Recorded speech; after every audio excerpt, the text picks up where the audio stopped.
मंगलम भगवान वीरो मंगलम गौतमोगणी मंगलम कुंद कुंदाद्यो जैन धर्मोस्तु मंगलम सर्वमंगल मांगल्यम सर्वकल्याणकारकम प्रधानम सर्वधर्माणां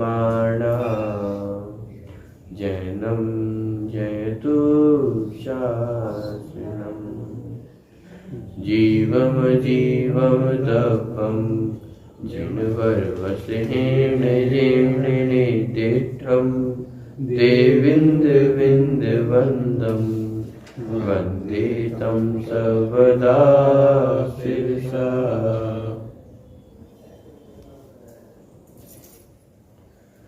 नेमचंद सिद्धांति देव द्वारा विरचित लघु द्रव्य संग्रह ग्रंथ की चर्चा अपनी चल रही है। कल 3 गाथाओं की चर्चा अपन ने पूर्ण की थी, जिसके अंतर्गत पहली गाथा मंगलचरण स्वरूप गाथा भी थी और प्रस्तुत ग्रंथ में जो विषय वर्णन आने वाला है उसको भी बताने वाली थी, जिसके अंतर्गत 6 द्रव्य 5 अस्तिकाएं 7 तत्व और 9 पदार्थों की चर्चा की गई थी। उसके बाद जो दूसरी नंबर की गाथा थी उसमें 6 द्रव्य और 5 अस्तिकाएं का वर्णन आया था और तीसरी गाथा में 7 तत्व और 9 पदार्थों की चर्चा की गई थी। अब यहाँ पे चौथी गाथा से क्रम से जीव पुद्गल धर्म अधर्म आकाश और काल इन 6 द्रव्यों की चर्चा यहाँ पे की जाने वाली है। उसके अंतर्गत चौथी और 5वीं गाथा में जीव द्रव्य को स्पष्ट किया गया है, जीव किसे कहते हैं। चलिए चौथी गाथा का पाठ अपन यहाँ से करते हैं। जीवो होई अमुतो सदेह मृत्यु सचेर्ण कर्ता भूता सो पूर्ण दुविहो सिद्धो संसारियो नाना।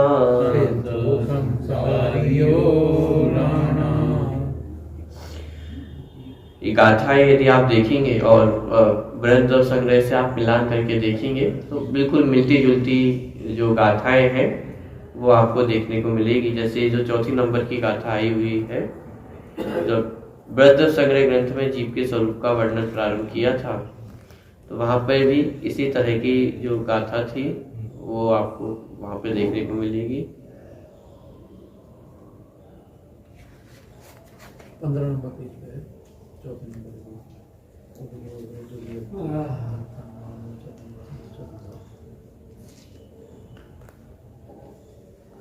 एक तो ये गाथा थी उपयोगो दुवी अपो, इसमें जीव के जो ज्ञान दर्शन स्वभाव है उसकी चर्चा की गई थी। उसके बाद ज्ञान की चर्चा की गई थी, ज्ञान 8 प्रकार का है।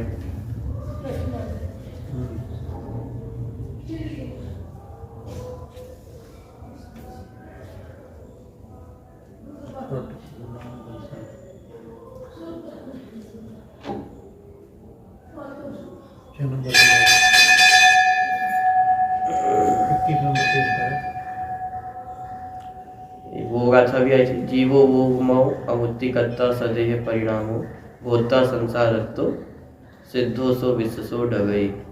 दूसरे नंबर की गाथा थी, हाँ ये दूसरे नंबर की गाथा है, 8 नंबर पेज। जीव उपयोगवान है, अमूर्तिक है, कर्ता है, स्वदेह प्रमाण है, भूता है, संसारत है और सिद्ध अर्थात संसारी और सिद्ध इस प्रकार के 2 भेद किए थे। और विश्वसो डगई माने ऊर्ध्वगति स्वभाव वाला है। तो बहुत सारे विशेषण जो उस गाथा में आए हुए हैं वही इस गाथा में भी आपको देखने को मिल जाएंगे। जीवो माने जो पहला विशेषण यहाँ पे भी था जीवो, और वही सेम विशेषण यहाँ पे भी लिया गया है, जीवो वही अमुत्तो। उस गाथा में भी अमुक्तिक है और इसमें भी अमुत्तो। सदेह मित्तो अर्थात स्वदेह प्रमाण है। तो यहाँ पे भी स्वदेह प्रमाण की चर्चा की थी, सदेह परिमाणो। यहाँ पे भी सदेह मित्तो। सचेर्ण अर्थात चेतना गुण से युक्त है। कर्ता अर्थात करता है। भोक्ता अर्थात भोक्ता है। सोपूर्ण दुविहो सिद्धो संसारिणो अर्थात दो प्रकार का है, सिद्ध और संसारी, मान संसारी और मुक्त। इस प्रकार जीव के जो स्वरूप है उसको इस गाथा में स्पष्ट किया गया है। नहीं, अर्थ में इस गाथा का पढ़ता हूँ। जीव द्रव्य अमूर्तिक स्वदेह प्रमाण सचेतन कर्ता और भोक्ता है। जीव दो प्रकार के हैं, सिद्ध और संसारी। संसारी जीव अनेक प्रकार के हैं। देखिए, सिद्धों का एक प्रकार है, संसारियों का एक प्रकार है। हाँ, सिद्ध तो सभी एक समान ही है। सबने 8 कर्मों का अभाव करके अष्ट जो उनके मूल गुण हैं वो प्रकट किए हैं। सभी सिद्धालय पर जाकर के विराजमान है। अंतिम शरीर से किंचित न्यून आकार है और उनका एक समान स्वरूप है। लेकिन संसारियों में अनेक प्रकार के नाना भेद हैं। गतियों की अपेक्षा भेद है, कषायों की अपेक्षा, लेशिया की अपेक्षा, परिणामों की अपेक्षा, माने हर तरह से सभी में भेद पाए जाते हैं। माने संसारी जीव में अनेक प्रकार के भेद हैं, लेकिन सिद्ध भगवान तो सभी एक समान ही है। देखिए, जीवों तो जो जीव है वह अपने 4 प्राणों से जीता है या चैतन्य प्राणों से जीता है। तो व्यवहार से 4 प्राणों की चर्चा दी थी और निश्चय नय से अपने चैतन्य प्राणों से जीता है। तो जीवो, अब जीव द्रव्य कैसा है? अमूर्तो अर्थात अमूर्तिक है। अमूर्तिक है अर्थात रूपी नहीं है, जिसमें रूप नहीं है, जिसमें स्पर्श रस गंध वर्ण नहीं है, जो आंखों से दिखाई नहीं देता है, शब्द कानों से सुनाई नहीं देता है, जिह्वा से चखा नहीं जा सकता है। तो इस प्रकार अमूर्तिक है। तो जीव द्रव्य कैसा है? अमूर्तिक है। इसके जीव द्रव्य के अलावा अन्य जो 4 द्रव्य है, उद्गल द्रव्य को छोड़ करके धर्म, अधर्म, आकाश और काल द्रव्य, वे भी कैसे हैं? अमूर्तिक द्रव्य हैं। जैसे जीव द्रव्य अमूर्तिक है, वैसे ही वे 4 द्रव्य भी अमूर्तिक हैं। तो जीव द्रव्य कैसा है? जीवो होई अमूर्तो सदेह मित्तो, माने सदेह अर्थात स्वदेह, माने अपने देह प्रमाण रहता है। तो इसमें भी निश्चय व्यवहार नय से व्याख्या की थी। व्यवहार नय से अपने देह प्रमाण है और निश्चय नय से तो अपने असंख्यात प्रदेशों में व्याप्त है, तो असंख्यात प्रदेश। तो इस प्रकार सदेह मित्तो माने स्वदेह प्रमाण रहता है, अपने शरीर प्रमाण। तो जिस भी अवस्था में, संसार दशा में जो भी शरीर है उस देह प्रमाण है, और सिद्धालय में अंतिम शरीर प्रमाण, माने अंतिम शरीर से किंचित न्यून आकार वाला वह जीव का आकार रहता है। तो स्वदेह प्रमाण ये जीव की अवस्था रहती है। एक अवस्था ऐसी होती है जब वह स्वदेह प्रमाण नहीं होता है। वह कौन सी अवस्था है? सिद्ध स्वदेह प्रमाण, मतलब वो अपने अपना अपने समझता ही रहता है, लेकिन स्वदेह प्रमाण नहीं रहता। हाँ, केवली समुद्घात, जिस समय केवली समुद्घात होता है तो उस समय आत्मा के प्रदेश संपूर्ण 3 लोक में फैल जाते हैं, माने वो 3 लोक के आकार का हो जाता है। तो उस समय जीव आत्मा के जो प्रदेश है वो आत्मा से बाहर निकलते हैं, तो उस समय वह स्वदेह प्रमाण नहीं रहता है। इसके अलावा अन्य भी जो समुद्घात है उसमें भी आत्मा के प्रदेश बाहर निकलते हैं, तो उस समय भी आत्मा स्वदेह प्रमाण नहीं होता है, माने आत्मा से बाहर जो आत्मा के प्रदेश है वो होते हैं। इस प्रकार यदि सामान्य कहें तो समुद्घात के काल में आत्मा के जो प्रदेश है वो आत्मा से बाहर निकलते हैं। स्वदेह प्रमाण मतलब उस समय जो समुद्घात होता है तो जितने प्रदेश आत्मा की पूरी प्रदेश जाते हैं, कोई अंश जाता है नहीं, कुछ आत्मा में भी रहते हैं, सॉरी जो प्रदेश है वो शरीर में भी रहते हैं, और मूल शरीर को छोड़े बिना आत्मा के प्रदेश बाहर जाते हैं। बाहर जाने का मतलब है स्ट्रेच होना। जैसे जो आत्मा का स्वभाव संकोच विस्तार शक्ति है, माने एक छोटी सी जगह में भी रह सकते हैं और विस्तार को भी प्राप्त होते हैं। तो आत्मा के प्रदेशों का बाहर जाना मतलब वो आत्मा के प्रदेश विस्तार को प्राप्त हो। रबर बैंड है, जैसे रबर बैंड को अपन खींचते हैं, स्ट्रेच करते हैं, तो ऐसे आत्मा के प्रदेश भी माने विस्तार को प्राप्त हो जाते हैं। जीव अमूर्तिक है, स्वदेह प्रमाण है, और कैसा है? सचेतना अर्थात स अर्थात सहित, चेण अर्थात चेतना, तो चेतना सहित है। अरे जीव सचेतन है, चेतना सहित है, अचेतन नहीं है। सचेतना है अर्थात 2 प्रकार की चेतना, ज्ञान चेतना और दर्शन चेतना। अब देखिए जब बृहद्रव संग्रह ग्रंथ लिखा तो उसका विस्तार कैसे हुआ। अब इसमें जो एक एक जो भेद प्रभेद आए हुए हैं उनको लेकर के गाथा लिख दी गई तो उसका विस्तार हो गया। सचेतना अर्थात चेतन सहित है तो वहां पे गाथा नहीं, ज्ञान उपयोग और दर्शन उपयोग की गाथाएं नहीं, ज्ञान उपयोग की भी भेद प्रभेद बताए, दर्शन उपयोग की भी भेद प्रभेद बताए। तो इस प्रकार वो जो ग्रंथ है उसको विस्तार प्राप्त हो गया और उसी बात को यहाँ पे संक्षिप्त में ले लिया, माने एक गाथा में ही सारी बातें ले ली, फिर इनको एक एक भेद को समझाने के लिए अलग से कोई अन्य गाथाएं नहीं लिखी। और बृहद्रव संग्रह में इन्हीं भेद प्रभेदों को समझाने के लिए फिर एक एक गाथा और लिखी गई, तो इसलिए वो विस्तार को प्राप्त हो गया। तो सचेतना अर्थात चेतना सहित है, ज्ञान चेतना, दर्शन चेतना। ज्ञान चेतना के कितने भेद हैं?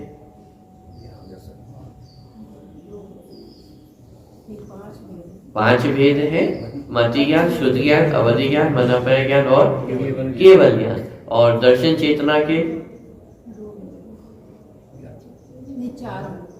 4 भेद हैं, 4 प्रकार का दर्शनोपयोग है, चक्षु दर्शनोपयोग, अचक्षु दर्शनोपयोग, अवधि दर्शनोपयोग और केवल दर्शनोपयोग। तो इस प्रकार 4। तो इस प्रकार ये जो चेतना अर्थात आत्मा जीव सचेतन है, चेतना सहित है। और कैसा है? कर्ता अर्थात करता है। तो जब कर्ता की बात ली गई थी तो वहां पे व्यवहार और निश्चय नय दोनों नयों के माध्यम से समझा था। व्यवहार नय से पर पदार्थों का भी कर्ता कहा जाता है, पर भावों का भी कर्ता कहा जाता है, और निश्चय नय से तो स्वयं का ही करता है, माने अपने परिणामों का ही करता है, अन्य द्रव्य का करता नहीं है। और उसमें भी यदि परम निश्चय नय से, परम निश्चय शुद्ध निश्चय नय से देखा जाए तो आत्मा अकर्ता है, माने वास्तव में तो करता है, अपने परिणामों का भी जो कर्ता कहा जाता है तो वह होते हुए परिणामों का कर्ता है, उनमें हेर फार का कर्ता नहीं है। तो इस प्रकार कर्ता कहे अकर्ता कहे तो उन दोनों अपेक्षाओं को समझना। जहाँ कर्ता कहा जा रहा है वहाँ व्यवहार नहीं की अपेक्षा है, जहाँ कर्ता तो कहा जा रहा है लेकिन अपना कर्ता कहा जा रहा है तो यद्यपि वहाँ निश्चय नय का प्रयोग है लेकिन वहाँ परम शुद्ध निश्चय नय का प्रयोग नहीं है। और परम शुद्ध निश्चय नय से देखा जाए तो आत्मा अकर्ता ही है, माने किसी भी द्रव्य का कुछ भी कर्ता नहीं है। पर द्रव्य का कर्ता तो है ही नहीं, लेकिन स्वयं का भी कर्ता नहीं है, और जो कर्ता कहा जाता है वह होते हुए का कर्ता है। माने मुझमें ज्ञान दर्शन पाए जा रहे हैं तो ज्ञान अपने ज्ञान दर्शन का कर्ता कौन है कि मैं स्वयं हूँ, लेकिन ऐसा करता नहीं हूँ कि ज्ञान को हटा करके उसमें स्पर्श रस वर्ड को डाल दिया जाए। कुछ का कुछ कर दूंगा पर्याय आश्रबंध संबंध कि जो पर्याय हो रही है वो तो अपने क्रम से निरंतर हो ही रही है, उसमें हेर फार के कर्ता हम नहीं है। तो कर्ता है और भोक्ता है, तो भोक्ता में भी इसी प्रकार समझना। व्यवहार नय से परद्रव्य परभावों का भोक्ता कहा जाता है, लेकिन वास्तव में निश्चय नय से तो अपने परिणामों का ही भोक्ता है, और परम शुद्ध निश्चय नय से देखा जाए तो वास्तव में अभोक्ता ही है। तो कर्ता है, भोक्ता है। उसके बाद सुपूर्ण दुविहो, माने वह जीव 2 प्रकार का है, सिद्धो संसारियो, सिद्ध और संसारी अथवा संसारी और मुक्त, इस प्रकार 2 प्रकार के जीव है। तो जीव 2 प्रकार के हैं, सिद्ध और संसारी। अंतिम शब्द है ऋणाणा अर्थात नाना। तो संसारी जीव है वह नाना प्रकार के हैं, अनेक प्रकार के हैं। संसारी जीव में चारों गतियों की अपेक्षा भेद प्रभेद है, शरीर की अपेक्षा भेद प्रभेद है, आयु की अपेक्षा, कषायों की अपेक्षा, और हर तरह से जो जीव संसारी जीव है उनमें भेद पाए जाते हैं। 14 मार्गण स्थान तो 14 प्रकार के भेद हैं, 14 गुण स्थान है तो ये 14 प्रकार के भेद हो गए। 84 लाख योनियां हैं तो ये 14 प्रकार के भेद हो गए। 5 स्थावर, 1 तरस, इस प्रकार के माने भेद देखे जाए तो बहुत प्रकार के भेद संसारी जीवों में देखे जा सकते हैं। तो सिद्ध भगवान में इस प्रकार की अनेकता नहीं पाई जाती है। सिद्ध भगवान का स्वरूप सबका ही एक जैसा समान ही है, लेकिन संसार दशा में ऐसा नहीं है। संसार दशा में सभी जीवों का अलग अलग प्रकार का स्वरूप पाया जाता है, अलग अलग प्रकार के भेद पाए जाते हैं। अभी जो अनेक प्रकार के भेद कहे जा रहे हैं ये व्यवहार नय की अपेक्षा भेद कहे जा रहे हैं, क्योंकि निश्चय नय से देखा जाए तो चाहे संसारी हो चाहे मुक्त हो, जीव तो एक ही प्रकार के हैं। चाहे सिद्ध भगवान हो, चाहे संसारी हो, संसारी में भी चाहे भव्य हो चाहे अभव्य हो, सबका स्वरूप तो ज्ञान दर्शनमय ही है। निर्दोष व्यक्ति तो लक्षण वही है जिसमें कोई दोष नहीं है, निर्दोष लक्षण। चक्कर ये है, अपन परिभाषा रट लेते हैं, ये प्रयोग पद्धति आती है उसमें 100% भूल जाते हैं, 100%। इसका मूल कारण यही है, हमने चलाया, चलने में धर्म ने बताया, लेकिन हम नहीं होते बेटा तो मर जाते बस। हमने तो मैं जगह दी, हमने धंधे से लगाया, पढ़ते रहे कि आकाश द्रव्य है, लेकिन जब प्रयोग पद्धति आती है तो बिल्कुल भूल जाते हैं, इसलिए जीव संसार में दुखी है। तो इस प्रकार संसारी जीवों में अनेक प्रकार के भेद बनते हैं और सिद्ध भगवान में इस प्रकार की अनेकता नहीं पाई जाती। अनेकता मतलब विविधता नहीं पाई जाती, सभी एक जैसे ही। तो इस प्रकार ये चौथे नंबर की गाथा है। एक बार फिर से पढ़ना, गाथा का पाठ अपन करते हैं। जीवो होई अमुत्तो, जीवो होई अमुत्तो, सदेह मित्तो सचेना कर्ता, सदेह मित्तो सचेना कर्ता, होता सो पुण्य दुविहो, होता सो पुण्य दुविहो, सिद्धो संसारियो नाना, सिद्धो संसारियो नाना।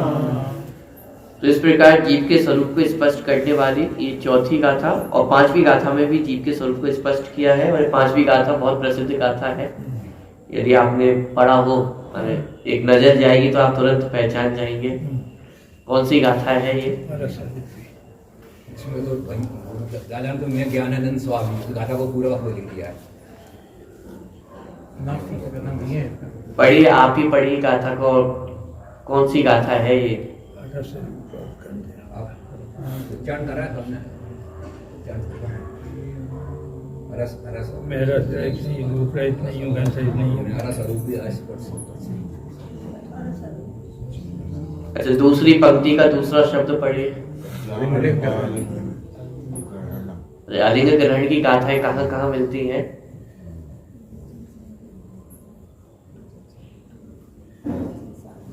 समय सारणी में, प्रवचन सारणी में, अन्य भी जो आचार्य कुल के ग्रंथ हैं उन परमागमों में भी ये अलिंग ग्रहण की जो गाथा है वो आपको मिलती है। माने ये गाथा इतनी प्रसिद्ध गाथा है, जिनागम में अनेक स्थलों पे आपको ये गाथा प्राप्त होगी। तो सिर्फ ये आचार्य कुंद द्वारा लिखित हो ये संभावना भी कम दिखती है, क्योंकि अनेक आचार्यों ने भी इसका प्रयोग किया है। आचार्य कुंद भी इसके कर्ता हो सकते हैं अथवा नहीं, एक दूसरा सूत्र का विषय है। लेकिन ये गाथा जिनागम में इतनी प्रसिद्ध है कि यहाँ पे नेमीचंद सिद्धांती देव भी उस गाथा को हुबहू स्थान यहाँ पे दे रहे हैं जीव के स्वरूप को समझाने के लिए। चलिए गाथा का पाठ एक बार करते हैं। पांचवी गाथा। अरसमरूपमगन्धम् अव्वक्तं चेणा गुणमसत्तम् जाने अलिङ्गगहनम् जीवमणिदिष्ट संठानम्। जीव का स्वरूप कैसा है, तो बहुत सुंदर रीति से इस गाथा में संपूर्ण जो जीव का स्वरूप है उसको स्पष्ट किया गया है कि कैसा है। ऊपर जो अमूर्तिक कहा था कि आत्मा कैसा है, अमूर्तिक है, तो यहाँ पे उसी को स्पष्ट किया। अरस मरूम अगंधम, माने जीव कैसा है, अरस है, अरूपी है, अगंधम माने गंध से रहित है, और कैसा है, अव्वक्तम अर्थात अव्यक्त है, व्यक्त नहीं है, माने आंखों से देखा जा सके, इंद्रियों से व्यक्त हो सके, ऐसा व्यक्त नहीं है। इसलिए आत्मा कैसा है, अव्यक्त है। और कैसा है, चेतना गुण माने चेतना गुण से युक्त है, और असद्दम अर्थात शब्द रूप नहीं है, अशब्द है। जैसे शुरुआत में लिए थे अरस अरूप अगंध, ऐसे ही अशब्द, कि आत्मा शब्द रूप नहीं है, इसलिए असद्दम। जान अलिंग ग्रहणम, कि उस जीव को कैसा जानो, अलिंग ग्रहण जानो, माने अलिंग ग्रहण माने किसी चिन्ह से जीव की पहचान हो सके ऐसा नहीं है। और जब टीका अपन देखते हैं इस गाथा की तो बहुत प्रकार से इसका अर्थ किया गया है। 20 प्रकार के बोल अलिंग ग्रहण के जो 20 प्रकार के बोल गए हैं वो इसी गाथा की टीका में सब समाहित होते हैं। तो एक अलिंग ग्रहण शब्द के ही 20 प्रकार से अर्थ किए गए हैं। तो बहुत प्रकार से अर्थ इसका खोला गया है। समय सारजी में अलग प्रकार से अर्थ खोले, प्रवचन सारजी ग्रंथ में अलग प्रकार से अर्थ खोला गया है। छेड़ाला में अलग प्रकार से। तो मूल रूप से तो वहां आपको ये विषय पठनीय है जहां जहां ये गाथाएं आई है। लेकिन एक सामान्य जो इस शब्द का अर्थ है अलिंग ग्रहण, लिंग अर्थात पहचानने के चिन्ह, ग्रहण माने जानना। तो आत्मा किसी भी प्रकार की पहचान चिन्हों से जानने में नहीं आती है, इसलिए आत्मा कैसा है? अलिंग ग्रहण है। तो जान अलिंग ग्रहणम जीव मणिडिठ संठाणम, वह जीव और कैसा है? अनिर्दिष्ट संठाणम अर्थात अनिर्दिष्ट संठान संस्थान वाला है।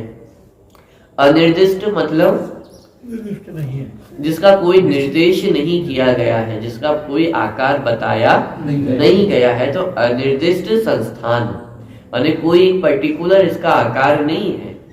जैसे अनेक प्रकार के आकार होते हैं, चौकोर है, गोल है, लेकिन आत्मा का आकार क्या है? अनिर्दिष्ट संस्थान है, कोई निश्चित आकार नहीं है, इसलिए कहा अनिर्दिष्ट। निर्दिष्ट माने जिसका निर्देश किया गया हो, अनिर्दिष्ट माने जिसका कोई निर्देश नहीं किया गया हो। आत्मा के आकार संबंधी कोई भी निर्देश नहीं किया गया।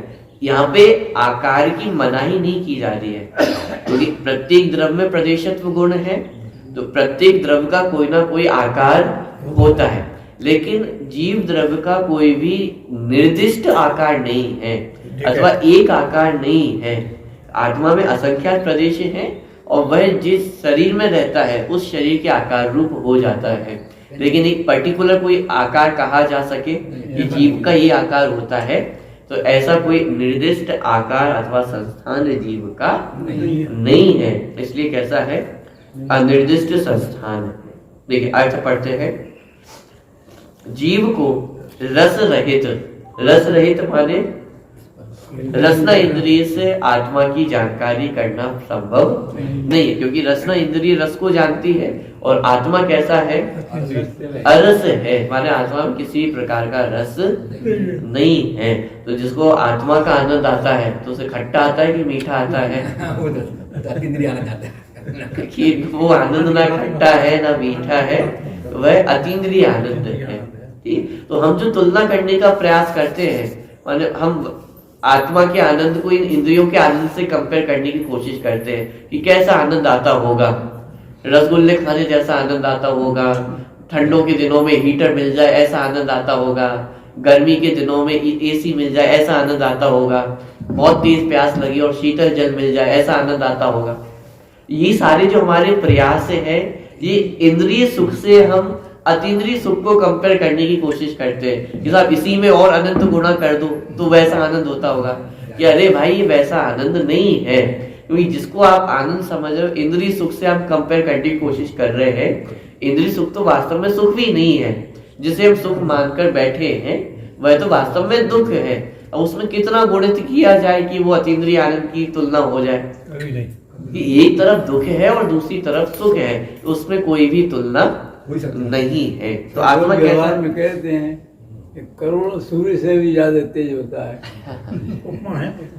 सब क्या करें? वो यही है कि अनार्य को अनार्य भाषा में ही समझाया जाता है। तो जिस भाषा में आपको समझ में आए उस भाषा में समझाने का प्रयास है। लेकिन उसे अनंत गुणा सुख है, देव तो दुख।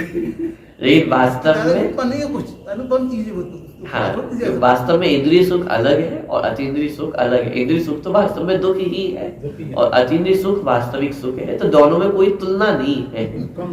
हाँ, हम तुलना इस प्रकार से करना चाहे, अपने इंद्रिय सुखों से हम अतीन्द्रिय सुख की तुलना करना चाहे तो वो तुलना करना सटीक नहीं है।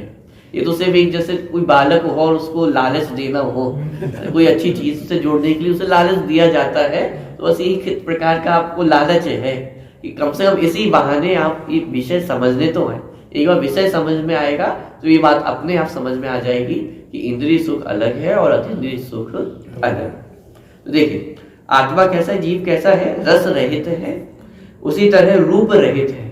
रूप रहित है माने किसी प्रकार के वर्ण आत्मा में नहीं पाए जाते हैं, अथवा चक्षु इंद्री का जो विषय है तो उस चक्षु इंद्री के विषय जो रूप है उससे रहित है। तो जब स्वसंवेदन ज्ञान होता है तो आत्मा सफेद दिखाई देता है या काला दिखाई देता है या पीला दिखाई देता है। संसार दशा में काला होता है, सिद्ध दशा में सफेद हो जाता है। ये ऐसा कुछ भी नहीं है। संसार दशा में भी जीव कभी काला नहीं होता है और सिद्धालय में जाकर के वह गोरा नहीं हो जाता है, क्योंकि जीव अरूपी है, उसमें किसी प्रकार के वर्ण आदि नहीं पाए जाते हैं, तो ये अरूपी है। ऐसे ही हम आलोक आकाश के संबंध में भी चर्चा चलती है कि आलोक आकाश का रंग कैसा होता होगा, कैसा उसका रूप होता होगा। आलोक आकाश में अंधकार होता होगा या नहीं होता होगा? मिल गए और वहाँ में एक सज्जन मिल गए बहुत पुराने, कहले दादा एक समय दृष्टि आए हैं, चलो उनके गए। वो आँख बंद में मेरे को सिद्ध भगवान दिखे। कैसे दिखे? सफेद घोड़े पर चले जा रहे थे। भैया चलो उठो। तो ये विषय पढ़कर के सारी जो भ्रांतियां हैं उनका निराकरण भी होता है। आकाश द्रव्य की चर्चा कर रहे थे। आकाश द्रव्य जो अलोकाकाश है तो वह प्रकाश है कि अंधकार है? लोकाकाश है, यहाँ तो प्रकाश दिखाई दे रहा है, तो अलोकाकाश में क्या है?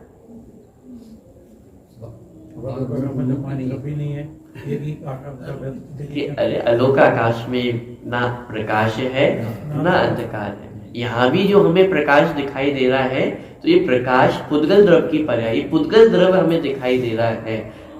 लोकाकाश तो हमें तब भी यहाँ पे भी दिखाई नहीं देता है क्योंकि वह अरूपी है। उसी तरह जीव द्रव्य भी कैसा है? अरूपी है, तो इन आंखों से दिखाई दे सके ऐसा नहीं है। तो जीव द्रव्य रस रहित है, वो भी पुद्गल की विकारी पर्याय दिखती है। हाँ, ये सब पर्याय तो एक, क्योंकि स्कंद का विषय नहीं। हाँ, स्कंद अपने आप में जो जीव पुद्गल द्रव्य उसके अशुद्ध पर्याय है, विकारी पर्याय है। देखिए, तो जीव को रस रहित, रूप रहित और अगंधम अर्थात गंध रहित, किसी प्रकार की गंध, सुगंध अथवा दुर्गंध आत्मा में नहीं है। सुगंध दुर्गंध इस शरीर की विशेषताएं हैं, आत्मा की विशेषताएं नहीं है। तो गंध रहित है और कैसा है? अव्यक्त है, माने जब पांचवी इंद्रियों से नहीं जाना जा सकता है, इसलिए वह आत्मा कैसा है? अव्यक्त है, व्यक्त नहीं है। व्यक्त किसको होता है?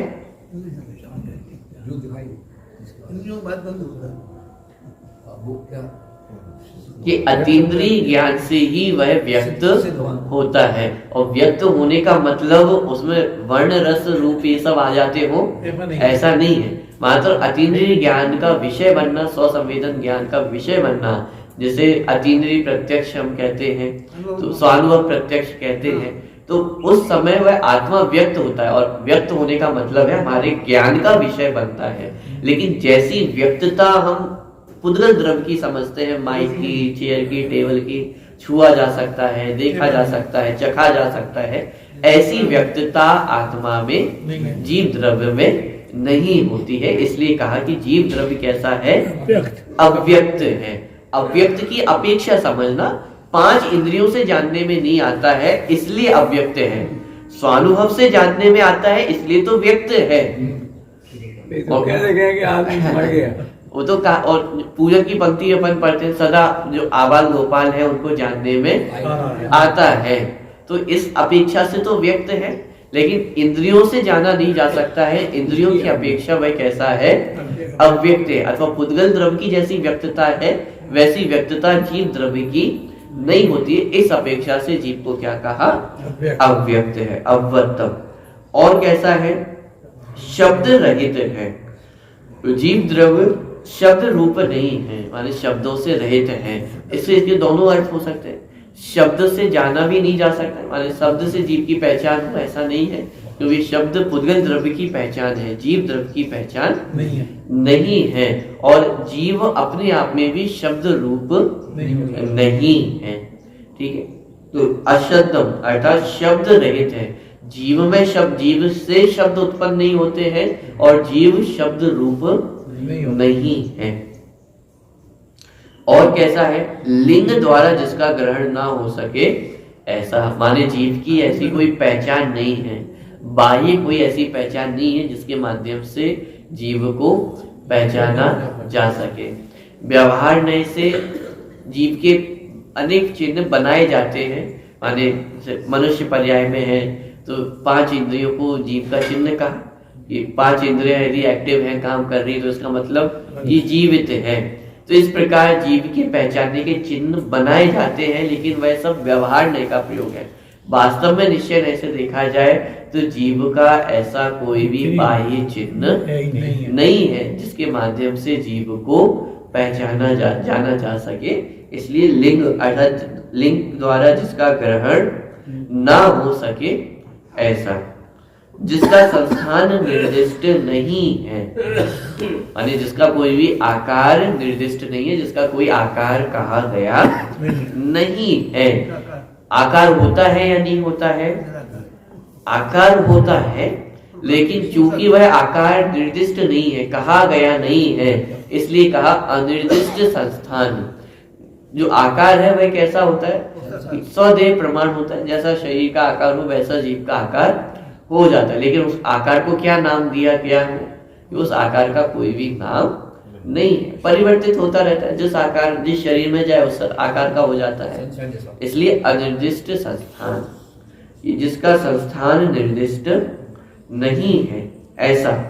और चेतना गुण युक्त जानना कि आत्मा कैसा है, क्योंकि ये सारी जितनी अपन ने अभी चर्चा देखी, अरस, अरूप, अगंध, अव्यक्त, असद, अलिंग, गहन, तो ये सब नकारात्मक चीजें हैं।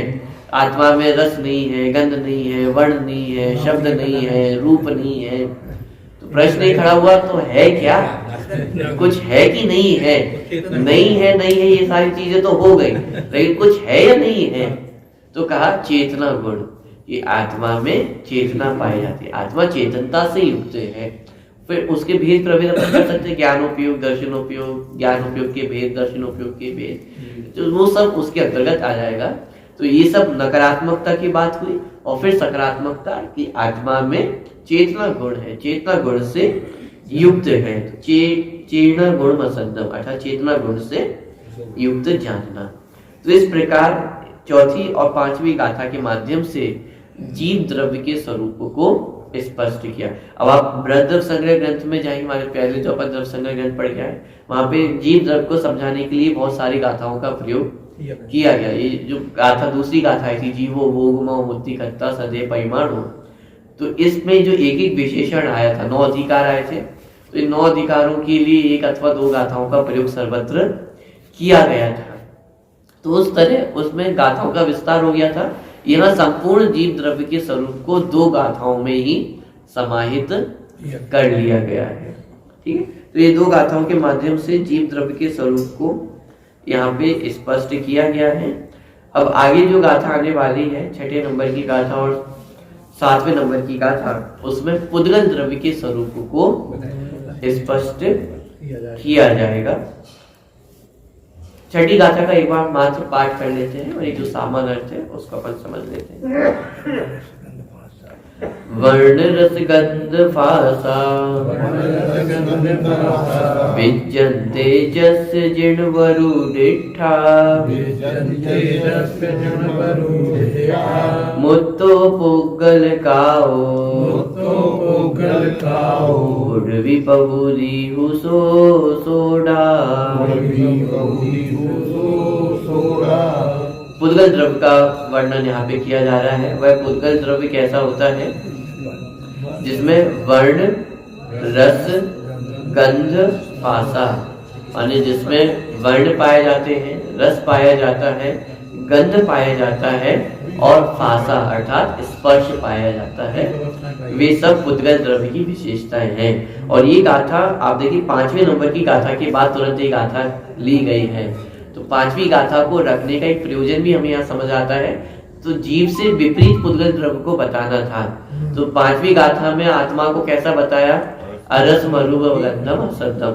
ये आत्मा का स्वरूप है कि वह अरस है, अरूप है, अगंध रूप है। और फिर जस्ट उसके अगली गाथा में, छठी गाथा में पुद्गल द्रव्य का वर्णन कर रहे हैं और पुद्गल द्रव्य को जस्ट इसके विपरीत बताया जा रहा है।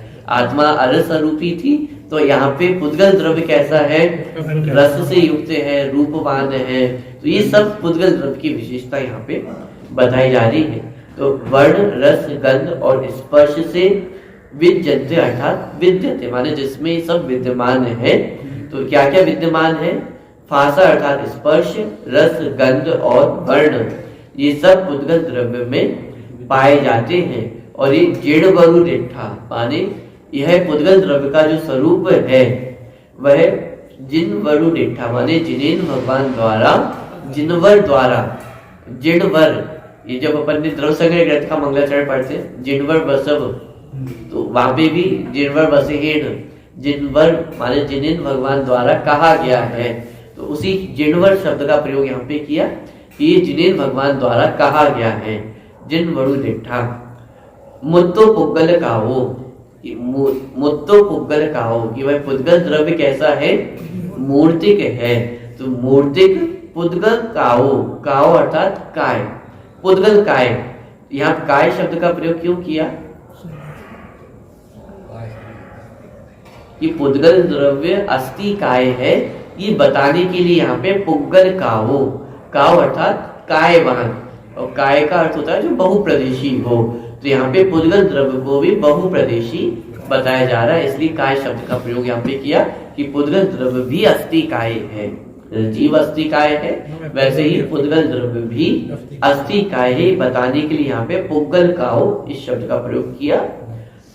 और पुडवी पहुदी हुसो सोडा, और यहाँ पे पुद्गल द्रव्य के भेद प्रभेद बताए जा रहे हैं।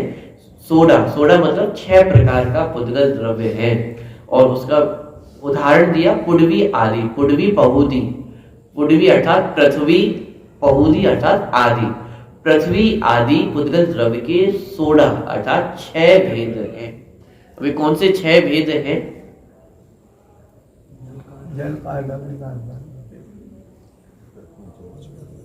ये तो स्थावर जीवों के भेद होंगे, पहले पढ़ के आ चुके अपन पुद्गल द्रव्य के भेद। चलिए थोड़ा सा आपको होमवर्क एक प्रकार से आज के लिए, और क्योंकि आप पहले का जो आप विषय पढ़ेंगे, पुद्गल द्रव्य की जो द्रव्य संग्रह ग्रंथ में पुद्गल द्रव्य की पर्यायों की चर्चा की गई थी, उसमें प्रकाश, अंधकार आदि शब्द ये सब वहाँ पे भेद प्रभेद लिए गए थे। तो उससे रिलेटेड कुछ यहाँ पे 6 भेद आने वाले पुद्गल द्रव्य के, तो वो आपको कल पहचान करके आने हैं। थोड़ा सा आपकी एक्सरसाइज होगी, पुराना जो विषय है उसका भी रिवीजन होगा, और आपके माध्यम से ही मैं 6 भेद सुनूंगा, फिर अपन विषय में आगे बढ़ेंगे। ठीक है, दयानंदी सोज स्वरूपी अविनाशी में आत्म स्वरूप, सहजानंदी सोज स्वरूपी अविनाशी में आत्म स्वरूप, सहजानंदी सोज स्वरूपी अविनाशी में आत्म स्वरूप। स्तुति नंबर 22, पेज नंबर 29, स्तुति नंबर 22 नंबर स्तुति। मंदर मुख से फिरवा खेरे, जाकी कुंद कुंद गूंथे माल रे, जिन्हीं जी की वाणी बली रे, पानी लागे बली जिसमें सारे समय तेरे ताज रे, जिन्हीं जी की वाणी बली रे।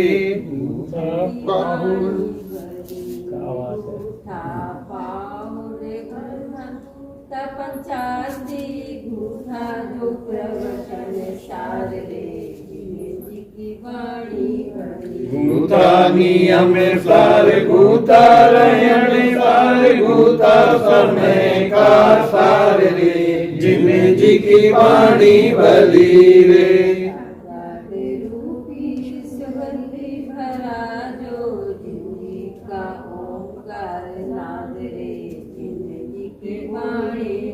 बंधु जिनेश्वर बंधु में कुंद कुंद बंधु ये ओंकार नाद रे जिन जी की वाणी भली रे। रहो मेरे भावे रहो मेरे ध्याने रहो जिन वेद रे जिन जी की वाणी भली। जिनेश्वर देवी की वाणी में गूंजती रहो दिन रात रे जिन जी की वाणी भली रे। जावानी के ज्ञान फुलवा फिरे जाति कुंज कुंज सूखे नाम रे जिन जी की वाणी भली। जावानी के ज्ञान रहे सुखे लोकालोक सोवर्ण मस्तकं सदा दे तुम।